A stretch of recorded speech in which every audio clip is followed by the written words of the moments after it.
जालना जिल्ह्यातल्या बदनापूर शहरामध्ये शिवप्रेमी आक्रमक झालेले आहेत। धीरेंद्र शास्त्री उर्फ बागेश्वर बाबा यांच्या विरोधात आता हे शिवप्रेमी आक्रमक झाले आहेत। आत्ताच काही वेळापूर्वी त्यांनी ते पोस्टर पायदळी तुडवत जोडे देखील मारलेले आहेत आणि या ठिकाणी जाळून देखील टाकलेले आहेत। आपण पाहू शकतो की शिवप्रेमींच्या भावना ज्या आहेत त्या ठिकाणी आता संतप्त झालेले आहेत। आपल्यासोबत काही शिवप्रेमी आहेत। स्वतः पंकज जराडे ज्यांनी बागेश्वर धामच्या अधिकाऱ्याला विचारणा केली होती। काय सांगाल, आज तुम्ही पायदळी तुडवले, जोडे मारले आणि जाळून टाकलं? सर्वप्रथम मी या बागेश्वर धीरेंद्र शास्त्री खूप शिवप्रेमीच्या वतीने निषेध करतो। आणि आज आम्ही सकाळी बघितलं स्टेटमेंट त्याचं की तो म्हणतो की आम्ही हिवाळ्यामध्ये परत येणार काय। अरे हरामखोर, तू हिवाळ्यात काय, तू आता 1.5 महिन्यानं वापस ये। तू आज आमच्या शेतकऱ्यांचे आणि लगन सरे असल्यामुळं आणि उन्हाची तीव्रता असल्यामुळं आमचे शिवप्रेमी बाहेर निघले नाही। पण जूनच्या आसपास तू कधी आला तर तुझे जसे आम्ही ते पोस्टर डाळे तुला उभ्यानं आम्ही जाळून टाकू तुला। ही सकल शिवप्रेमीची होती, आम्ही तुला इशारा देतोय। काय भूमिका आहे पुढची यानंतरची? आज दुर्दैव एवढं वाटतं की ज्या छत्रपती शिवरायांमुळे 18 पगड जातींना न्याय मिळाला, हे राष्ट्र हे घडवलं त्यांनी, आणि याच महाराष्ट्रात येऊन आज ते आमच्या या दैवताच्या बद्दल अपशब्द बोलतात। आज आम्हाला दुर्दैव वाटतं की ज्या लोकांनी सत्तेत येण्यासाठी महाराजांचं नाव घेतलं आणि आज ते सत्तेतले आज राज्याचे प्रमुख, आज ते त्यांच्यासोबत, आणि हे महाराज लोक हरामखोर असे भोंदू त्यांच्यासमोर महाराजांबद्दल बोलतात। आज फक्त आम्ही हे होळी पेटवली, उद्या याच्यानंतर त्याचा कुठं काय पेटवायचं आणि हातपाय कसे काय तोडायचे हे शिवप्रेमी त्याला नक्कीच दाखवून देईल।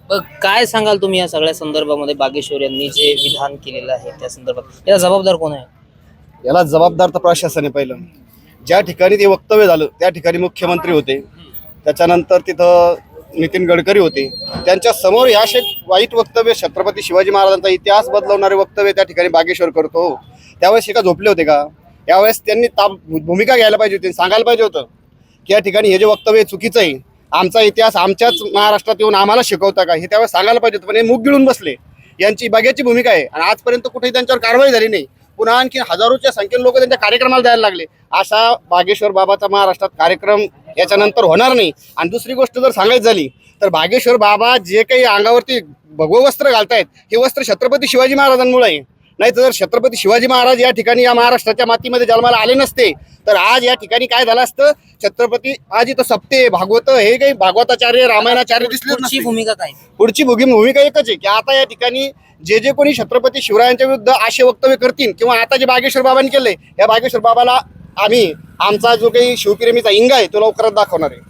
एकूणच आपण पाहतोय की बदनापूर शहरातली ही सारी दृश्य आहे। शिवप्रेमी आक्रमक झाल्याचं चित्र खरं तर पाहायला मिळत आहे। धीरेंद्र शास्त्री उर्फ बागेश्वर बाबा यांनी जे विधान केलेलं होतं त्या विधानाचा निषेध आता राज्यभरात होतोय। आज बदनापुरात देखील त्यांच्या विधानाचा निषेध जो आहे तो करण्यात आलेला आहे आणि यापुढे धीरेंद्र शास्त्री यांनी काही विधानं केली तर त्यांना आम्ही शिवप्रेमींचा इंगा दाखवून देऊ असा इशारा देखील शिवप्रेमींनी दिलेला आहे। रामनाथ ढाकणे, TV9 मराठी, बदनापूर।